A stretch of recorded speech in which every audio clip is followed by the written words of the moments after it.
Hola gente querida, ¿cómo están? Bienvenida a este 2025. Estamos en una nueva deriva junto a mi amigo Gabriel Palomo, que está ahí junto a mi lado.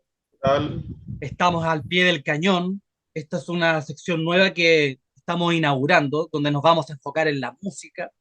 Con Gabriel nos dimos cuenta que además de la literatura, que no tanto nos gusta, estamos siempre comentando novedades, clásicos, de pronto, claro, se van colando por ahí temas musicales y nos dimos cuenta que teníamos mucho interés respecto no solamente a manifestaciones contemporáneas como el metal, el dungeon synth, qué sé yo, tantos géneros, sino que también nos gustaba el comienzo del rock and roll, entre los años 60, 70, y nosotros nos dimos cuenta con Gabriel que los 70 fue una época gloriosa, fue una época donde se experimentó mucho y donde se sentaron las bases de lo que iba a ser la música contemporánea. Ahora, claro, en la actualidad de repente es muy fácil crear nuevos géneros a partir de lo ya existente. Entonces tú puedes mezclar salsa con metal, o puedes mezclar, qué sé yo, merengue con rock y vas sacando estilos, pero en los años 70 era todo diferente, había un ambiente distinto y había una actitud de vanguardia, de probar cosas nuevas, de hacer sonidos. Y así como Marx decía que los delincuentes producen delitos, los artistas obras de arte, específicamente lo que hace el músico es producir sonidos. Esa es la tesis principal. Ahora bien, ¿qué es lo interesante de lo que ocurrió en los años 70? Hasta los años 60 era común que, por ejemplo, los músicos sonaran en la radio y tuvieran sus sencillos, los singles, y había una letra, había una intención, una estética, pero no sobrepasaba el mero valor musical. La gente reconocía al artista por la voz, por el sonido, pero en los años 70 empiezan a aparecer, inclusive a fines de los 60, el 69 exactamente, con el Sgt. Pepper de los Beatles, hay una actitud diferente en la cual la música se sobredimensiona y ya no solamente importa una imagen, la imagen del artista, sino que hay un conjunto, hay una estética completa que tiene que ver con la indumentaria, que tiene que ver con una puesta en escena y que tiene que ver con un concepto. Así que te voy a dar el paso, Gabriel, para que hablemos un poco de dónde viene esta idea del concepto en la música o música conceptual. Ya. Bueno, muchas gracias, Pablo. Bienvenidos a este nuevo espacio al pie del cañón, donde hablaremos in extenso de música y, bueno, de la música que a nosotros nos gusta, por supuesto. Ahora el tema que nos atañe, el álbum conceptual. Bueno, sin ahondar demasiado en datos wikipédicos, porque ustedes Mm. sabrán, hay suficiente información, pero yo les voy a decir lo que yo pienso de cuándo nació este álbum conceptual, este concepto, valga la redundancia. Bueno, tiene antecedentes incluso antes de la música rock and roll. Por ejemplo, leí por ahí que incluso Frank Sinatra tiene algunos discos en esa línea, pero lo que nosotros entendemos como conceptual, a mi modo de ver, surgió en la década de los 60. Ahí se consolidó el Mm. concepto. ¿Por qué? Bueno, por una idea de realizar una obra total. O sea, más allá de meros singles o de meras canciones hit, surgió esta idea de un álbum que reuniera un concepto en sí mismo para después lanzarlo como una obra de arte. Y este concepto, bueno, vino de la mano de la experimentación. Estamos hablando ya de fines de los 60, plena época de la psicodelia. Por eso viene a cuento mucho el Sargento Pimienta, en este caso de los Beatles, que fue uno de los iniciadores de esta onda. Y claro, tenía esta idea de realizar una especie de historia. Mm. Hay un personaje, por supuesto, siempre en los árboles conceptuales hay una idea o un personaje a la cual le ocurren distintas cosas. Es como estar leyendo quizá una mini novela, pero a través de diferentes partes que se pueden entender como canciones. Claro, tú entiendes, Canciones Gabriel, que que conforman un todo. conceptualmente es cuando hay un tema, una temática que reúne a todo el disco. Antes eso no existía, ¿cierto? Tú abrías un álbum y cada tema era un mundo aparte. Pero lo que hace los Beatles, su intención es justamente crear una suerte como de narrativa, ¿no? Exactamente, la narrativa es el punto. Y Mm, cada canción es la parte de un todo. Ese es como la idea abstracta de lo que se entiende por algo conceptual. Ahora bien, entre los fans hay más discusiones. Por ejemplo, también viene a cuento el primer disco de King Crimson, sí, El acorde de Rey Carmesí. sí. Yo no lo llamaría conceptual en estricto rigor, pero hay fans que lo establecen como tal, Mm, porque, claro, las canciones pueden remitir a cierto significado en común. Por ejemplo, el primer tema de, bueno, El hombre que hizo el siglo XXI habla de la guerra, mm. de lo cruento de la guerra. Después, por ejemplo, el último tema habla de la corte del rey carmesí, claro, tiene una evocación de fantasía. Y Epitafio también tiene un elemento ahí como fúnebre, bien melancólico. Pero claro, se repite en una idea simbólica, poética, pero Mm. no hay en estricto rigor una narrativa, no hay una historia que contar, no hay un hilo conductor, una trama. ¿Te fijas? Exacto. Por eso en estricto rigor yo no lo veo como conceptual. Claro, porque si fuera por eso, hasta, no sé, po, cualquier balada, cualquier baladista, cualquier salsero podría decir, mi disco es conceptual porque en todas las canciones hablo del amor, por ejemplo. Claro, ahí no, no, no, en estricto rigor no. Ahí ya, claro, Más que estaríamos nada desbordándole. como evocaciones. Mm, Claro, si entendemos, por ejemplo, que cada álbum tiene una idea, hay un trasfondo, por supuesto. No es solamente una colección de temas aislados, si nos claro. hablamos de grandes éxitos. Aunque Pero el tengan una álbum misma conceptual en sí temática. mismo, Mm. ¿ah? Aunque tengan una misma temática. Como por Claro, no, no, no, ejemplo, no. un ejemplo extremo, Cannibal Corpse, Tomb of the Claro, Mutilate, por ejemplo. Todas las canciones hablan de machacar cráneo, de matanzas horribles, pero eso no lo hace conceptual. exactamente. Son como más que nada canciones que remiten a una idea en común, evocan un sentimiento similar. Claro. Pero eso no es conceptual, porque lo conceptual ya es como digo, la narrativa, el Mm, relato, sí. en el cual cada canción es la parte de un todo. Esa es la idea. Se desprenderá un poquito de la ópera, ¿o no? Claro, tiene como reminiscencias de la ópera, por supuesto. Mm, Hay un antecedente también clásico en el álbum conceptual. mm. Y bueno, yo dije los Beatles, Sargento Pimienta, y por supuesto no puede de The Who. Ese disco para mí es 100% conceptual. Es una obra conceptual. Tommy, Tommy, por supuesto, porque ahí estamos hablando ya de un personaje creado por los Who. Este niño Tommy, que de alguna manera retrata la crudeza de su vida, ¿te fijas? exacto. Y ahí sale también a cuento la primera idea sobre el rock and roll como no solamente como un estilo musical, sino que como ya como una forma de vida, ya, como un estilo de vida, como una forma de ver el mundo, como una cultura propia.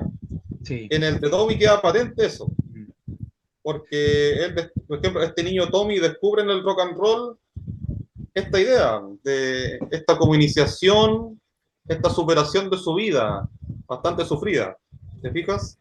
Y por eso es como la primera ópera rock. Ahí viene como dije el tema de la ópera con el rock, ¿te fijas? exacto. Estamos hablando del año 69 específicamente. Claro, Mira, yo creo que hacer como un apunte, una nota al pie, la época de los años entre los años 60 y 70 es una revolución completa en la música, porque hay que pensar, y acá podemos estar un poquito en la mano tipo de Walter Benjamin cuando habla de la obra de arte en la era de la reproductibilidad técnica.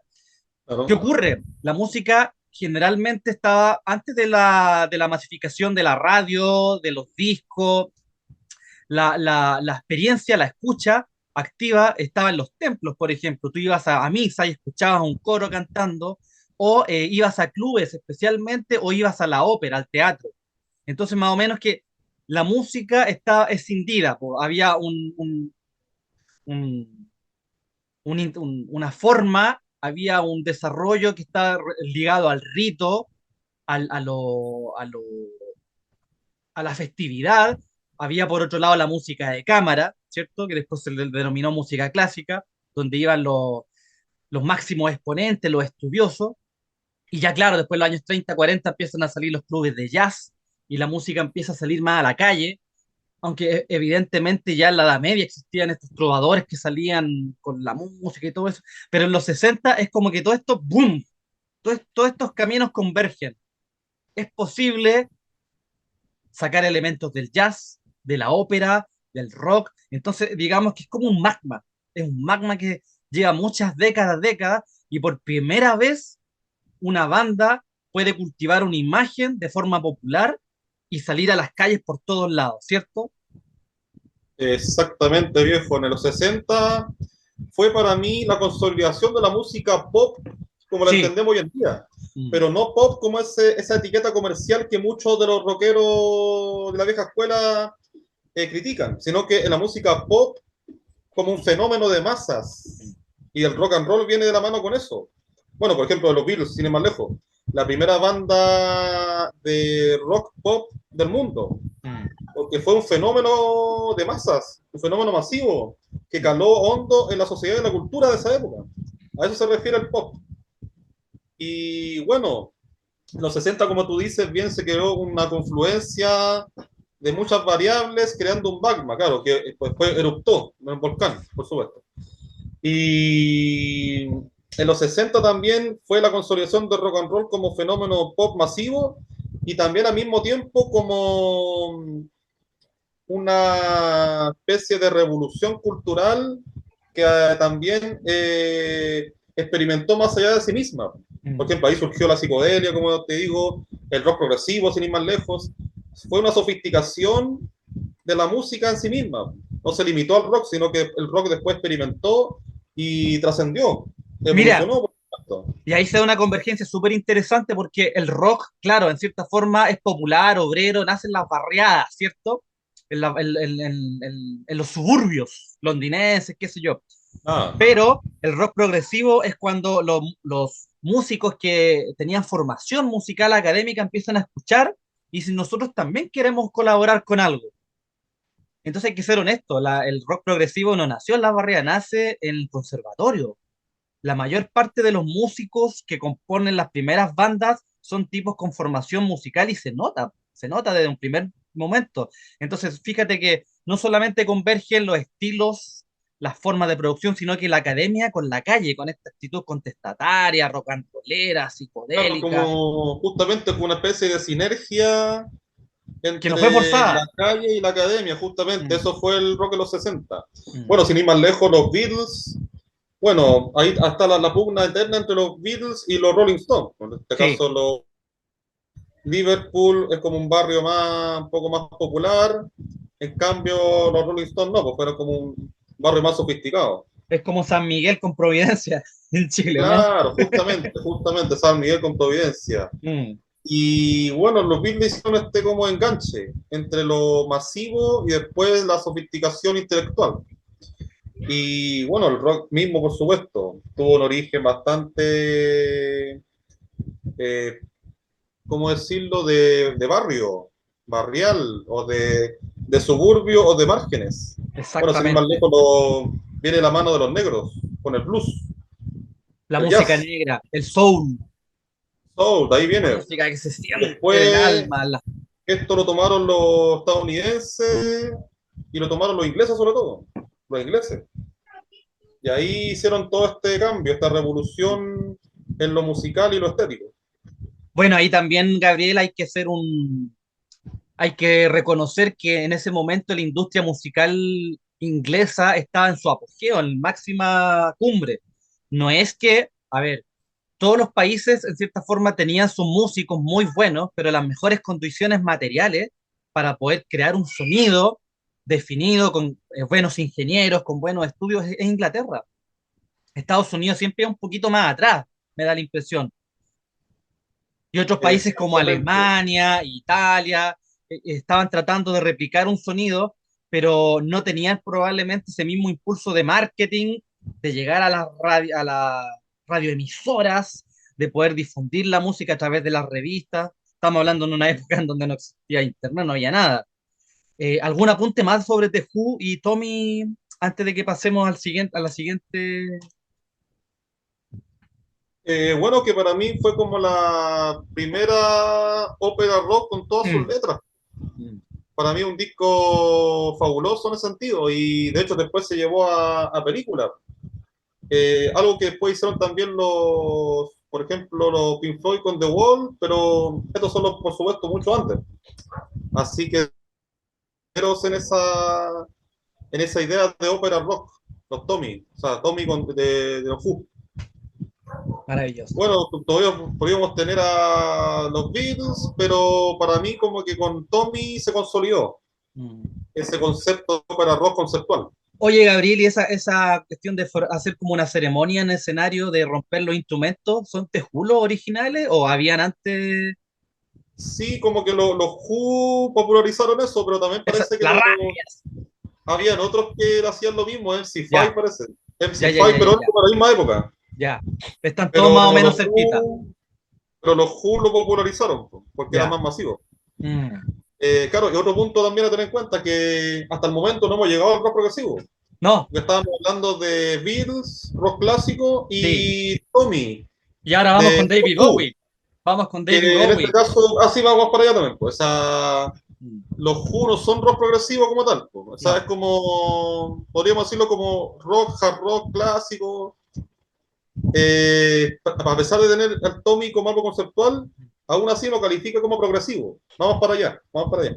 Pero tú te fijas, Gabriel, que con el Sgt. Pepper los Beatles dan una vuelta en su sonido porque ellos venían haciendo un rock muy pop, con ritmo cuatro cuartos, verso, estribillo, verso, cierre, temas cortitos, pero en el Sgt. Pepper ya comienzan a haber otras sonoridades, ¿cierto?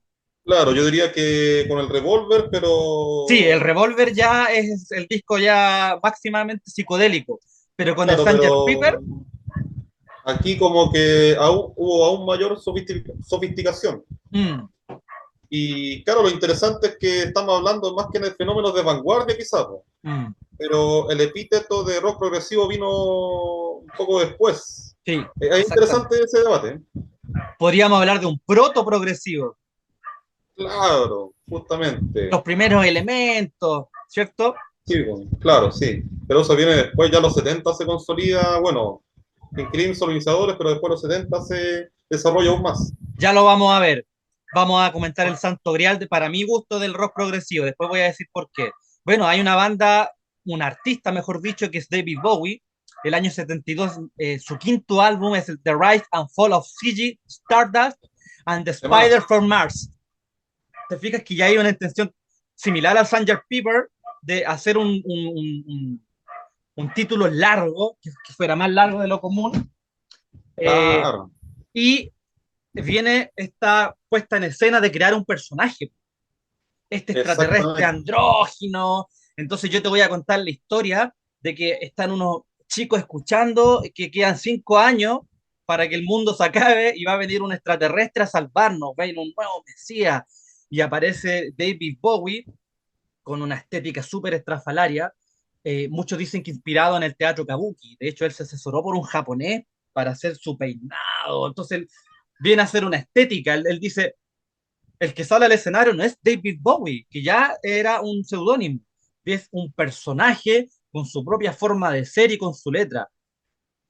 Y uno ahí dice, ah, bueno, aquí hay una intención totalmente ya operística de llevarlo como al máximo tiempo, o sea, perdón, al máximo este concepto. Bueno, tú revisas los temas que están en este disco, muchos ya son un clásico, como Starman, como CG Stardust, como Rock and Roll Society, y evidentemente aquí ya hay yo creo que junto con Tommy, mucho más con Tommy, está esta idea de contar la historia de un personaje, pero lo que hace David Bowie es yo voy a interpretar a este personaje y más encima la banda que está detrás de mí se llama Spider from Mars. Musicalmente, a mí me parece que es una suerte de santo grial porque tú lo escuchas, antecede lo psicodélico, ya está ahí lo psicodélico, estos ruidos, estos sintetizadores, estos sonidos extraños, pero está, por ejemplo, el punk rock. Hay dos o tres canciones que ya tienen esta batería rápida, estos acordes machacantes, que son tan característicos en el punk. Aparecen elementos hard rockeros. Eh, Podríamos decir también que hasta elementos del heavy metal, después que aparece, por ejemplo, en los 80 tú sabes que hubo un momento en que la estética se llevó al culmine y aparecen estas bandas glam rock con estos peinados estrafalarios, tachones. Judas Priest, por ejemplo, cuando sale al escenario con estas puntas, estas cuestiones, esta estética de cuero, David Bowie ya la adelanta, ya es el primero en decir que la música tiene que ser no solamente, no solamente una lírica, no solamente un estilo musical, sino que una imagen completa. Bueno, los Kiss también están muy de cerca. Los Kiss años 71, si no me equivoco, 72, están muy encabalgados con David Bowie. Y creo yo que este disco no solamente es una joya en la discografía de David Bowie, uno de los mejores discos, sino que es un ejemplo, es un espejo de lo que vendría a continuación, donde muchos artistas bebieron de ahí. Totalmente, compadre. Los años 70, ahí se consolidó para mí muchos de los estilos que fueron posteriormente. En este caso, el progresivo, la vanguardia, el glam, en este caso, como el que estás hablando tú. Y qué mejor exponente que Bowie con sus arañas de Marte, sigue Stardust. No, es un concepto revolucionario para su época. O sea, crear a este alter ego, que era él mismo finalmente, representado en el escenario. Y ahí está el punto, que Bowie fue uno de los primeros en masificar esta idea del rock and roll como música y como completa, no solamente como un estilo musical, sino que ya como una experiencia total de arte, una experiencia en sí misma, un arte total que integra el teatro, elementos operísticos, elementos incluso estéticos, pictóricos, temas del maquillaje, de la indumentaria, sumado al tema de la letra, la poesía, o sea, es un arte, una tentativa de arte total. Eso es lo que se inició con este álbum, por lo menos, de Ziggy Stardust. Y también fueron los precedentes, como digo, del glam rock, de los elementos también del rock clásico y el hard rock, incluso del heavy. O sea, este es un álbum para mí clave, un álbum bisagra entre el rock de los 60 y los 70. Totalmente. Un álbum muy, muy trascendente. Vamos con el siguiente, querido Gabriel. No, Jethro Tull. el siguiente era Jethro Tull. Ah, Jethro Tull, con este álbum grueso como ladrillo, Thick as a Brick. Bueno, de partida a hablar de Jethro Tull, ¿quiénes son?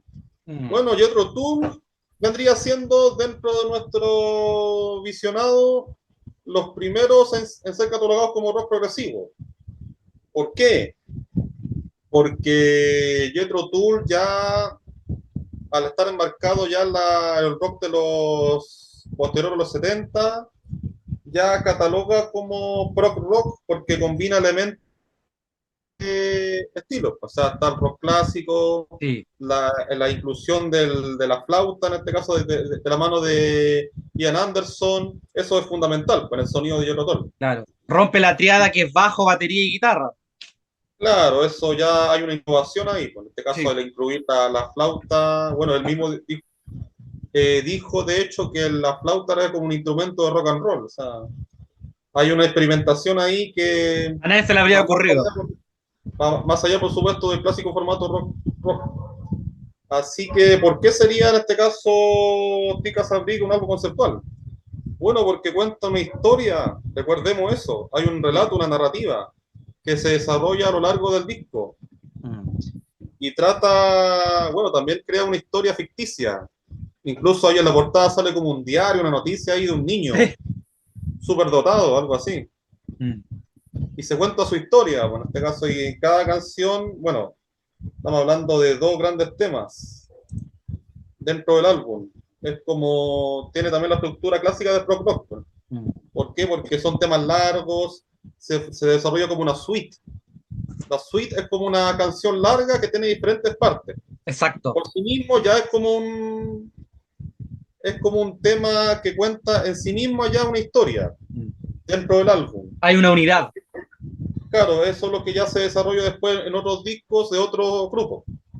Esa suite instrumental que tienen de repente pasajes muy distintos entre sí, pero que conforman un puro tema extenso. Y, ¿Y por qué es tan importante este disco?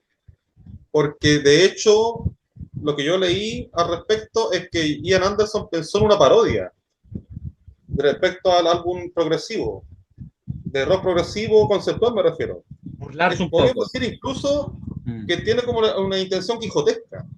¿Por qué? Porque se burla de los álbumes de rock conceptual, pero al mismo tiempo se consolida como una gran obra conceptual, ¿te fijas? Porque crea a este personaje, a este niño superdotado, que aparece en todos los medios y que, bueno, acapara toda la prensa de la época y que después fue asediado por los medios y luego fue como de alguna manera siendo olvidado. Es como una especie como de profecía del propio rock, la música rock, de cómo fue su auge, como todo imperio. Tuvo un auge y después una decadencia, ¿te fijas? Bueno, claro, está ya en el disco de Bowie, Rise and Fall. Y de Que hecho, también de alguna manera es, claro, la misma fábula que está retratada en el Ziggy Stardust. tipo, Por eso es tan debut y genial. despedida. Claro, debut y despedida del rock. Es como una gran alegoría a la Claro. música rock. De hecho, muchos músicos de rock terminaron muy mal por el abuso de sustancias, por esa misma fama tóxica con la que no supieron lidiar. Y ahí ya está en estos músicos esta suerte, no de denuncia, pero sino de demostrar que así como hay grandes momentos en una cultura, en una civilización, la decadencia es inminente. No sabemos si hay reglas de la historia. Ya podríamos hablar de Oswald Spengler cuando habla de la decadencia de Occidente, pero al parecer esta misma forma no solamente es a los cuerpos biológicos, el ser humano que va creciendo, madura y muere, sino que es la misma música. Después vamos a ver que muchos de estos grandes músicos, de estos grandes bandas, llegaron a la cima y no pudieron repetirlo. Y ahí, claro, hay una cuestión que es súper evidente. Los momentos de genialidad, de sinergia, son casi milagrosos porque después, claro, las bandas después comienzan a experimentar con otros sonidos, después hay una industria discográfica que tiene sus imposiciones, y cuando tú analizas la discografía de cualquier músico te vas a dar cuenta que ninguno tiene momentos altos, siempre van a haber altos y bajos, y siempre van a haber joyas que van a resplandecer en esa corona. Muy bien, Pablo. Entonces, estábamos hablando del disco Tick as a Brick de Jethro Tull. ¿Por qué es tan importante este disco? Bueno, porque, como te había dicho hace un momento, generó un punto de inflexión en el rock progresivo, porque la intención de Ian Anderson era parodiar de alguna manera estos álbumes conceptuales. Mm. Y por eso se creó esta historia de este niño superdotado, que por supuesto un niño ficticio, apodado Little Milton, en referencia a John Milton. Interesante. Y claro, habla de este niño superdotado que ganó un concurso de poesía. Será como Y una metáfora, Gabriel, del el músico experto, así como del músico que tiene la genialidad a flor de piel, un poco, ¿no? claro, es como la parodia a, a la genialidad justamente del artista. Al Porque, sábelo todo. claro, este niño, un niño chico de 12 años que creó un poema que llamaba justamente Tika Sapri y El que niño fue poeta. premiado, claro, y fue premiado, pero que al mismo tiempo después fue censurado porque su poema era demasiado transgresor, algo así. La historia de este niño y su poema, Little Milton. Así que esa era la intención de Ian Anderson, parodiar de alguna manera a las grandes bandas del rock progresivo y sus álbumes conceptuales, porque ultra sofisticados, ultra elaborados. Mm.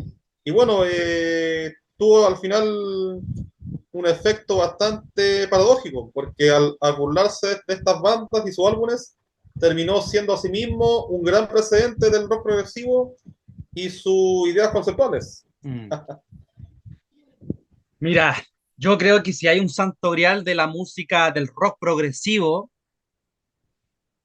me lo pueden rebatir, pero creo que con muchos argumentos es el vamos a pasar a Yes y al disco para mí, que es el Close to the Edge, que para mí, oh, musicalmente, tremendamente virtuoso, un bajo, compadre, una base rítmica, una voz, la voz de Anderson, que es angelical, es como escuchar a un ángel caído del cielo, los teclados de Rick Wakeman, un virtuoso, o sea, es un momento donde llegan los mejores, lo mejor de lo mejor que podía haber en esa época, y se les ocurre hacer este disco, que claro, hay que aclarar que son tres temas, y conceptualmente solamente es el primero el que coincide con esta estética que estamos diciendo, esta estética de esta poética o como tú quieras llamarlo musicalmente del concepto, que es Close to the Edge, que es un tema que dura 18 minutos con 50 minutos.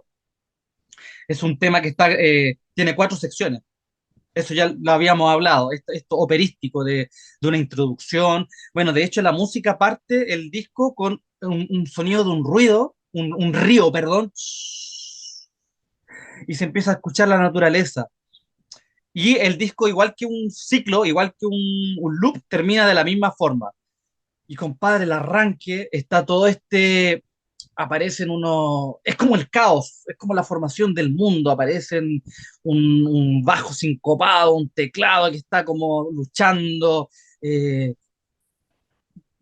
como el mejor Dizzy Gillespie, por ejemplo, ahí con su bebop pegando fuerte con el saxo, obviamente que no hay un saxo, y toda una lírica muy hermética. Muchos dicen que lo que intentó hacer Jess en este caso fue hablar de Siddhartha.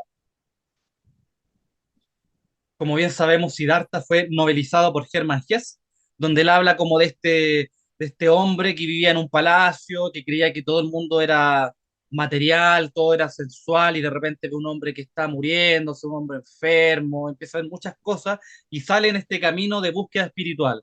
Bueno, en los años 70 coincide mucho con esta búsqueda de la... Bueno, hay una New Age, ¿cierto? Hay movimientos espirituales, está el hipismo, de buscar fuentes diferentes. Lo que trata de plasmar Jess es justamente esta búsqueda que va más allá de lo conocido, de internarse por caminos nuevos, bueno, ahí fue una época de exceso, de mucha droga, muchas sexo y droga y rock and roll, más o menos.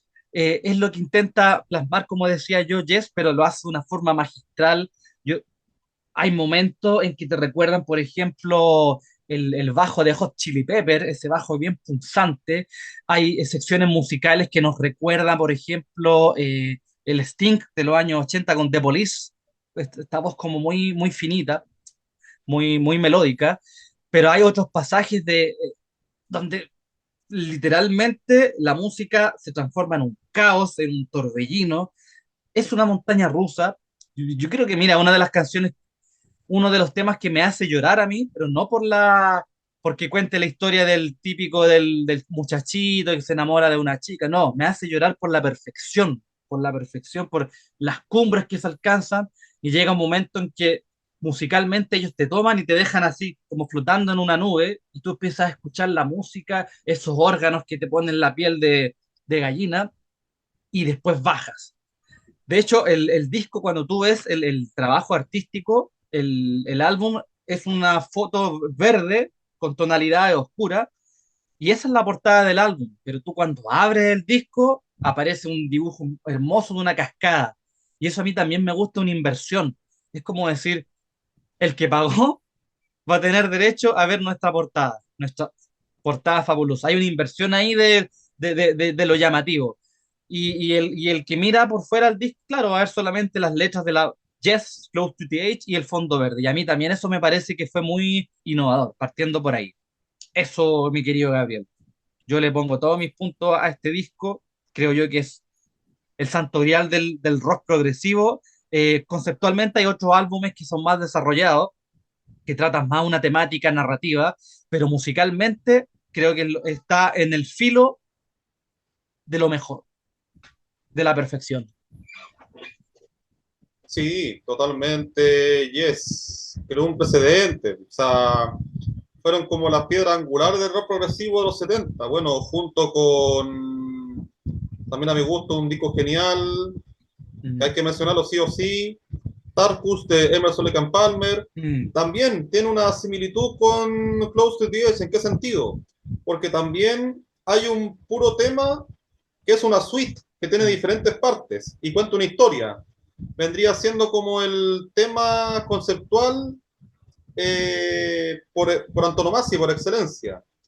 Y claro, hay otros discos, digo, otros temas dentro del disco que a lo mejor no tienen directa relación con el tema, pero conforman dentro de su amalgama esta idea conceptual que se propusieron los integrantes del grupo. ¿Te fijas? Bueno, en el Tarkus era este armadillo, este tanque que atraviesa una serie de peripecias y que se enfrenta mm. después a una manticora. No, una cosa muy de fantasía que me parece genial. Maravilloso. También en el caso de Close to the Edge está esta vocación a un mundo fantástico, diría yo, maravilloso. Mm, Y está esta iniciación de la cual toma referencia Siddhartha de Hermann mm. Hesse. Es como una iniciación hacia un mundo totalmente mágico, y en el cual incluso aquí el protagonista es quien escucha se interna en este mundo maravilloso, y el rock progresivo es la puerta de entrada, es como el talismán que Mm, permite al oyente involucrarse en la experiencia de este disco. mm. Y por eso ese como Close to the Edge, es al filo de la orilla, por así decirlo, siempre como al límite entre lo real y lo ficticio. Y para mí en este caso es una experiencia sublime. Oye, y hay otra banda, bueno, hablamos en un momento del Magma, ¿cierto? De esta cuestión como... Ah, Y Magma. Magma, pues compadre, o sea, Magma. Mira, ellos tenían, cuando empezaron a hacer sus primeros discos, ellos se daban cuenta que el francés, ellos son franceses, no era como una lengua, como que un idioma que pegara musicalmente, porque lo anglo lo estaba tomando todo. Ellos podrían haber cantado en inglés, po, pero dijeron, ¿y si hacemos una cuestión más loca, inventamos un idioma? Y inventan el cobayano, ¿cierto? Oh, Y, ya, sac- no, o y sea, sacan este disco que se llama Mechanic Destructive Commando. No, y uno dice, pero ¿qué es esta cuestión? ¿Qué es esta volada? Claro, pues entonces ellos dicen, vamos a inventar un idioma que fonéticamente suena como entre alemán, inglés, latín. Entiendo que no hay una gramática, si es más que nada es como tratar de imitar ese sonido, esta lengua ficticia, y ellos inventan toda una volada de unos tipos que llegan a un planeta, ¿cierto? Al planeta Cobaya, si no me equivoco, y ellos, estos tipos que vienen arrancando de una supuesta guerra interestelar, se refugian y bueno, así nace el Cobayano. Esto después, claro, dejaría semillas, porque después otras bandas van a seguir esta senda. Ay, bueno, y ellos inventan un estilo que es el Seúl, que es con Z, que vendría a ser alguna cosa como soul, ¿cierto? Como como una suerte de música del espíritu, del alma. Está esta búsqueda que te decía yo, y ellos inventan este concepto y sacan este disco. Originalmente era un puro tema que duraba exactamente 38 minutos. Y en la disquera le dijeron, no, estás loco, no, no, esto no lo vamos a producir. No, ya, entonces al final dijeron, tomamos estos 38 minutos y los vamos sacando en varios discos. Instrumentalmente, musicalmente es una gloria. Hay unos coros sincopados, el cantante con una intención operística, bajándolo y subiendo los tonos. Y uno dice, bueno, ¿y de qué chucha habla este disco, po? Y obviamente el cobayano, no hay una traducción literal del cobayano, pero la intencionalidad más o menos te va relatando y uno va imaginándose a través de la música, los cambios rítmicos, que es una suerte como de guerra interestelar. Hay una destrucción, hay una guerra, hay coros femeninos que te van, así como en el teatro griego, te están contando una tragedia y efectivamente... ahí tú te das cuenta y que probablemente lo que ellos quisieron denotar con este disco es que puede haber una lírica, ¿cierto? Puede haber un concepto, yo puedo escribir un poema, lo puedo musicalizar, pero la música está por sobre todo. La música, si el tipo escribe un gran poema y la música es mala, se viene todo abajo. La música tiene que estar, el sonido por delante. Eh, Eso también es discutible porque mucha gente dice, no, es que a mí me gusta saber qué es lo que estoy escuchando, me gustaría saber si el mensaje es positivo, el más... Al diablo, weón, escucha esta weá, escucha este disco y tú imagínatelo. Toma, ahí tenés. Sí, no, magma, bueno, el mismo nombre lo dice, pues es como un magma que al final te calcina tu mente y Ah, tu espíritu con esta música venía de otro mundo, literalmente. Y bueno, estos franceses llevaron aún más lejos la idea de la experimentación y la vanguardia dentro del rock progresivo, o sea, al punto de inventar un estilo propio y un idioma propio, incluso un planeta propio. O sea, loco, no, puro genio, maravilloso. Weón. pura creatividad, o sea, creación pura. O sea, como dijeron, ya no nos van a pescar en ninguna discográfica, bueno, hagamos nuestro propio planeta, nuestro propio estilo y lenguaje. No. Chao. Y al final se pasaron por cualquier parte a todos los críticos de la época. Y hasta el día de hoy son una banda medular del Maravilloso. rock progresivo. Por supuesto, una banda Exacto. super underground. Tipo. Yo creo que nadie la conoce, nadie que esté entendido en el rock progresivo por lo menos la conoce, pero es Mm, una banda medular del rock en adelante. Y bueno, yo diría que los Magma son en sí mismos un concepto. O mm, sea, ya no es solamente un álbum conceptual, sino que toda su discografía es conceptual. ¿Cuál es el concepto? El Cobaya, el exacto. planeta Cobaya, donde suceden cosas de ciencia ficción, Space Opera. avatares marcianos, extraterrestres. Claro, no, pero ¿cómo? Siguiente, mi querido Claro. Gabriel. Siguiente. Genesis. ¿Mm? Nos vamos con Genesis ahora, ¿no? Génesis. Ah, uf, también Génesis, otra banda excelente. Claro, aquí no son tan locos como los Magma, pero también son de las bandas, como te decía, piedra angular del rock progresivo setentero, a la par con Yes, diría yo. Mm, Si bien su propuesta es distinta, pero son muy similares en el estilo. Claro, aquí de la genialidad de Gabriel y Phil Collins, o sea, tremendos Mansa músicos. dupla. Mm, Y claro, aquí el concepto de ellos quizá un poco más aterrizado. O sea, por ejemplo, aquí tiene elementos quizá de fantasía y elementos maravillosos, pero está más como apegado a la realidad. Por ejemplo, el concepto del disco este de Lamb, Lies Down on Broadway, te fijas, ya habla como de Broadway, habla como de localidades de Inglaterra. música, claro, exactamente. Claro, y también aquí integra los elementos que ya estaban incubados por el Duque Blanco, en este caso Bowie, con Ziggy Stardust. ¿Por qué? Porque, bueno, Peter Gabriel también es un performer. En esa época también tenía una indumentaria súper estrafalaria. Me acuerdo que en una se vestía como de viejo, en otras como así, de un guerrero londinense, en otra como de una flor incluso, o en otra como de un monstruo así como deforme. No, Sí. increíble, es como que estaba ese concepto como del rock ópera, del rock teatral.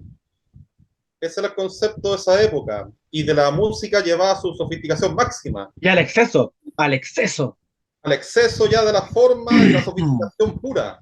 Y bueno, los temas de este disco, por lo menos, bueno, de todos los discos de esa época de Gabriel, siguen esta tónica, de las suites largas, con segmentos largos y que cada una cuenta una historia. Y hay una interpretación también, una performance para cada historia. Y eso se lleva a cabo en este disco. Y bueno, este disco en particular cuenta la historia también de tengo entendido, de un inmigrante. Parece que es puertorriqueño, o sudamericano, sudaca o centroamericano, mejor dicho. Un peregrino. Claro, y que llega a Broadway, o sea, Mm. buscando nuevas oportunidades. O sea, en ese sentido también como que la creatividad letrística de Gabriel también abre como una frontera, como que se adelanta un poco los tiempos, ¿cómo será? Oh, Y claro, maravilloso. igual que en el disco anterior, vendiendo Inglaterra por $1, parece, by the Sí, pound. sí, También exactamente. está como esa cosa como crítica social incluso entre medio.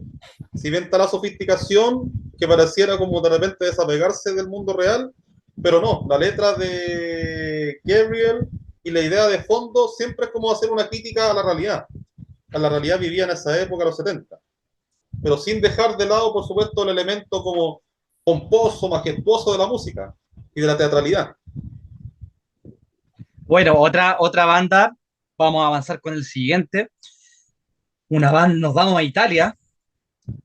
En Italia hay una escena progresiva también que tuvo sus mejores bases en los años 70, pero tiene una trayectoria muy grande. Bueno, y mirando bien ahí, ¿qué podríamos hablar de Italia? A mí se me ocurre que Banco del Mutuo Soccorso, con su disco Darwin, ¿cierto? Del año 72, es una de estas joyas, de estos discos que merecen ser escuchados completamente. Y acá, efectivamente, está el concepto de la evolución, pero más que contarlo como de una forma narrativa, más como usted no va a saber del origen de la especie escuchando este disco, no, porque lo que hace el banco es tomar el concepto de lo que es la evolución, de lo que tiene que ver con el hombre, pero con, bueno, ya mirando la portada aparece un gran reloj, ¿cierto? Indicándonos que hay un tiempo, que eh, las cosas van emergiendo, las cosas crecen y terminan muriendo. Y para mí musicalmente yo también lo considero una joya. Tú escuchas este disco del año 72 y notas al tiro la diferencia de sonido. Hay un órgano que es diferente, la batería es más pesada. De hecho, me recuerda mucho después a estas bandas de los años 80 que hacían música de terror, como Fabio Frizzi, por ejemplo, o Goblin, todo este terror italiano de giallo, como le llaman, Darío Argento, Lucio Fulci, todos estos grandes directores. Bueno, yo creo que la semilla de esta música como entre tenebrosa, tétrica, con secciones instrumentales muy potentes, jarroqueras, heavy metalera inclusive, están en Banco del Mutuo Soccorso. Y claro, como yo dije, el concepto de la evolución es tomado como las cosas, cómo van evolucionando, no solamente el ser humano ni las especies, sino que el hombre, las sociedades y, ¿qué podría decir? ¿Qué más? Eh, Está escrito en italiano, de partida. La voz del cantante, no recuerdo en este momento, lo tenía por acá anotado, el cantante de la banda creo que falleció hace un par de años, es muy operístico, de hecho tiene una voz similar a Pavarotti, de hecho hasta físicamente se parecía a Pavarotti y le da, digamos, como ese impulso más clásico, más operístico. Ah, Francesco, ¿no? Algo Sí, así. es Francesco, por acá creo que lo tengo. Se me van algunos nombres, son muchos. Acá está, po, Francesco Di Giacomo. Claro. Francesco Di Giacomo. Y como bien decía yo, escucharlo es una maravilla, es una experiencia. Sí. Van a haber muchos ensambles ahí que después bandas tan diferentes como, no sé, pienso en Opeth, por ejemplo, bandas metaleras progresivas, tienen como ese síncope, ese como de llevar como del filo de la guitarra al límite, esa instrumentación sombría, esos momentos muy líricos también. Hay ciertas baladas ahí que en el disco son maravillosas. Y eso, mi querido Gabriel. Eh, a mí lo que me pasa con el rock progresivo italiano ¿Mm? es que yo lo descubrí, bueno, después de haber descubierto las piedras angulares del rock progresivo, en este caso británico. Ya, Son potentes, es como la escena italiana es súper potente, si bien no tan conocida, pero para los entendidos también es un referente ineludible. hay un sonido diferente. Claro, está el tema italiano ahí muy fuerte, es como más lírico, Mm, siento yo. Yo sí, cuando sí, escuché Darwin, el tema de la evolución es que es una patada a las 100 directa de la imaginación. Claro, no, está este concepto de Darwin, pero no es narrativo, es más como no, una evocación lírica, poética exactamente, respecto al tema de la evolución propuesto por Darwin. Y claro, está esta cosa, como te digo, lírica de la mano de Giacomo en su forma de interpretar los temas, muy como de ópera, ¿te fijas? exactamente, Y exactamente. está como esta cosa, bueno, propia de rock progresivo, esta cosa como de los teclados, de las guitarras, esta transición entre como la sofisticación y también como la potencia. Yo lo escuché por lo menos en el tema más conocido del... Yo Y creo, Gabriel, que si nos vamos a los orígenes de la música, yo creo que los grandes músicos entre el Renacimiento y la etapa contemporánea están en Alemania, pero quizás, bueno, todo lo que era el imperio, perdón, la parte de Prusia, todos estos estados bávaros alemanes, y probablemente los únicos que podían luchar en cuanto a originalidad creo que eran los italianos, po. lo que pasa es que, claro, que aquí hay una pugna porque, Verdi, Donizetti, claro, tenemos como ahí este cultura alemán que es sí, muy potente, porque viene sí, como de, bueno, el romanticismo viene de ahí también, es muy, calor muy fuerte. exacto, Pero también, bueno, también tenemos el tema de los franceses y en este caso los italianos, porque sí, tienen como muy fuerte la influencia romance.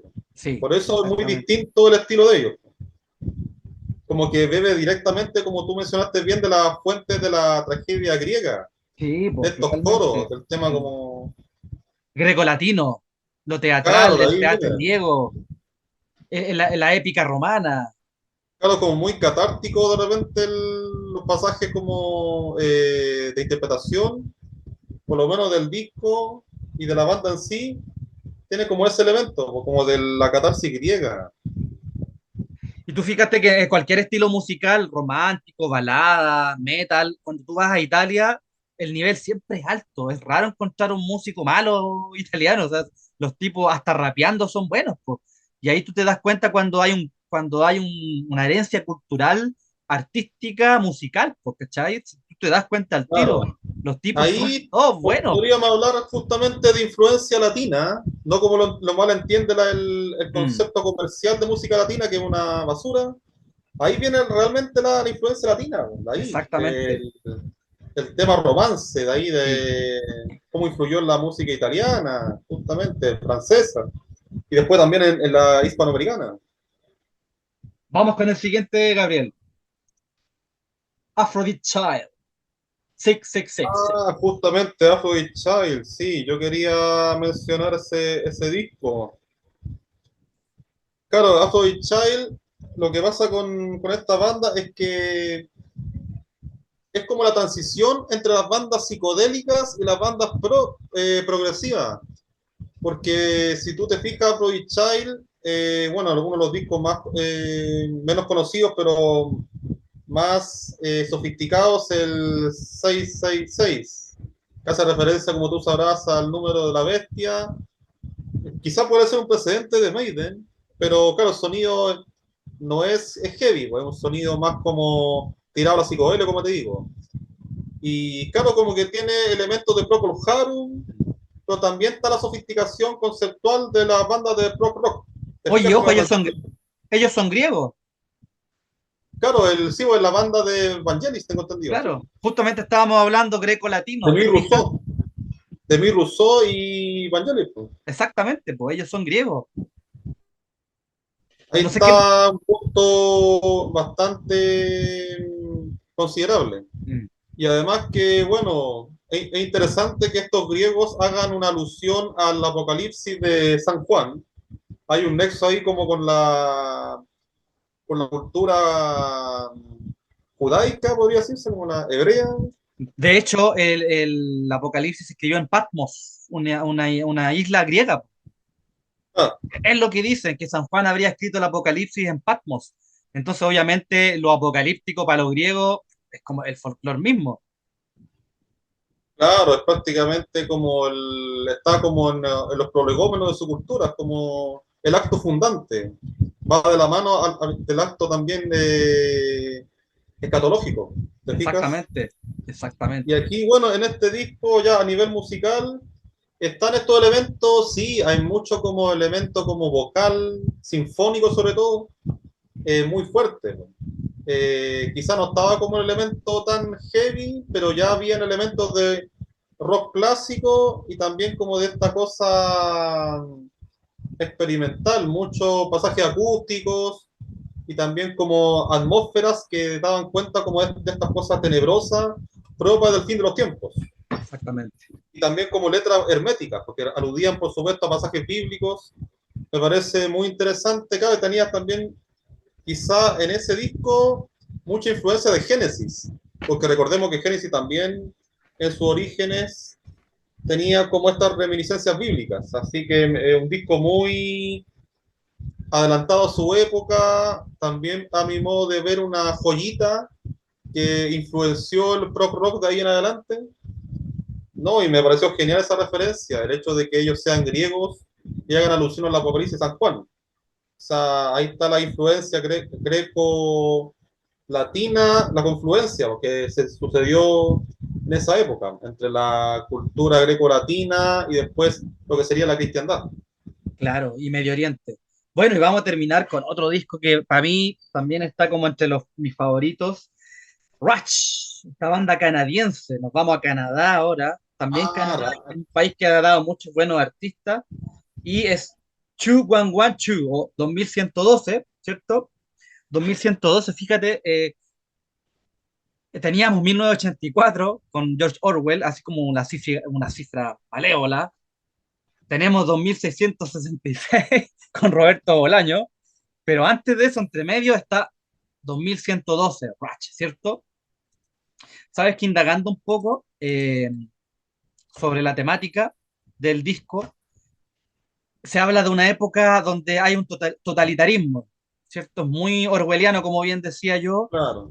donde la gente no se podía expresar libremente, entonces ellos te van contando toda una historia en Ratch y resulta que descubrí por ahí que está basado en un texto de Ayn Rand, Ayn Rand, claro. Ayn Rand, ¿cierto? Que es una escritora que yo no he abordado mucho, no, aunque me leí el texto que se llama Anthem, traducido como vivir en español. No me gustó mucho porque encuentro que es como un kitsch de 1984, de un mundo feliz. Es muy breve el texto, se lee rápido. No me gusta mucho. Sé por ahí que para algún sector hay libertarios que la toman como un referente filosófico, porque ella trató mucho del individualismo, que el colectivismo conducía a regímenes totalitarios. Bueno, ella es producto de su época, escapa un poco a lo que vamos a comentar, pero bueno, ¿qué pasa? En este disco existe una cosa que se llama como Red Star of the Solar Federation, la estrella roja de la Federación Solar, ¿cierto? Que es como una suerte como de mundo totalitario. Y habría por ahí un protagonista, el protagonista de este disco, que descubre la música en cierta forma, ¿cierto? Te doy a ti el pase, Gabriel, para que desarrolles más. Bueno, hablar de Rush es hablar de una banda para mí fundamental del rock progresivo de esa época. ¿Por qué? Porque tiene ya los elementos propiamente heavy metaleros. Mm, Podríamos decir que es una de las bandas sí, pioneras del metal progresivo, sí, ahí está, po, que después ahí está, desarrollaron Dream Theater. exacto, Pero no, viene antes Rush, por supuesto. sí, ellos. Bueno, en lo particular, por lo menos yo diría que incluso King Crimson, pero ya como de manera fundamental, Rush, Mm, tener elementos ya propiamente metal progresivo. Y este disco en particular, 212, claro, tiene esa cosa ya consolidada de álbum conceptual y siguiendo el estilo de Rush. Y es interesante esta idea como de la sociedad distópica, sí, futurista. sí, ¿Por qué? Porque es interesante, porque sigue la tónica de los discos de la época. Esta cosa como de establecer como nexos con la fantasía, en este caso con la ciencia ficción, mm, muy propios del rock prog de esa época. Y claro, tú mencionas en este caso la influencia de Ayn Rand, sí, pero claro, aquí como que se sintoniza con esa obra en particular, pero recordemos que esta obra también tiene la influencia de Orwell y de Huxley. O sea, podríamos primer disco de rock progresivo que habla de distopías futuras. Y eso se va a después consolidar en la discografía de Roach. Oye, ¿sabes? Lo que yo encuentro llamativo es que cuando tú ves a la banda, que es un trío, aparecen como Jedi, pues vestidos con unas túnicas blancas, con... Claro, Pero lo llamativo es que este disco salió el año 76 y Star Wars del año 77. claro. Me da la impresión de que este disco influenció Star Wars. La estética, si te fijas, aparecen así como unos los caballeros Jedi, y como que ellos vienen a entregar la luz, qué sé yo, en un mundo de oscuridad, aparece una suerte de pentagrama. Entonces creo yo que es una obra realmente vanguardista. Efectivamente, las guitarras son muy afiladas. La vocalización también es muy heavy metalera. Podríamos ir a caballo entre Deep Purple y Iron Maiden, sin ningún problema. Sí, pues justamente es como el hijo prodigioso de la cruza entre, no sé, entre Yes y Maiden, una cosa En- así. Entre Claro, Jan y tiene, Gillan y Bruce Dickinson, tiene va por ahí. esta evocación de misterio y ciencia ficción, muy arraigada, eso me gusta mucho. Esto como viajes interestelares, esta cosa cósmica, Mm. y esta referencia también como a sociedades distópicas. No, por eso mismo me parece muy brillante y la ejecución musical también, muy No, adelantada maravilloso. al Vamos heavy con que las viene de conclu- los 80. Vamos con las conclusiones, Gabriel. Ya, las conclusiones. Podríamos decir sobre el legado del rock progresivo. Bueno, tiene un legado inmenso que nos llega hasta el día de hoy. ¿Por qué? Porque como tú mencionaste, bueno, antes de empezar el video, respecto a la escena actual, o sea, tú ves hoy en día una proliferación de bandas que quizás no a nivel de consolidación, pero hay una influencia tremenda. Hoy en día tú ves, yo he visto por lo menos muchas bandas que beben de las fuentes del rock progresivo y siguen haciendo álbumes conceptuales de todos los tipos de cosas, de todas las ideas. Se basa mucho en libros, por ejemplo. Hay incluso secuelas de álbumes que ya existen. Hay incluso mundos inventados, siguiendo la línea de Magma. Hay ideas de la fantasía, siguiendo la idea de Genesis, o siguiendo la línea de Rush o el Dream Theater, álbumes de metal progresivo que también ahondan en las temáticas ya vistas. O sea, el legado del rock progresivo sigue vivo. Y eso es lo genial. Y todo indica que está lejos de terminar.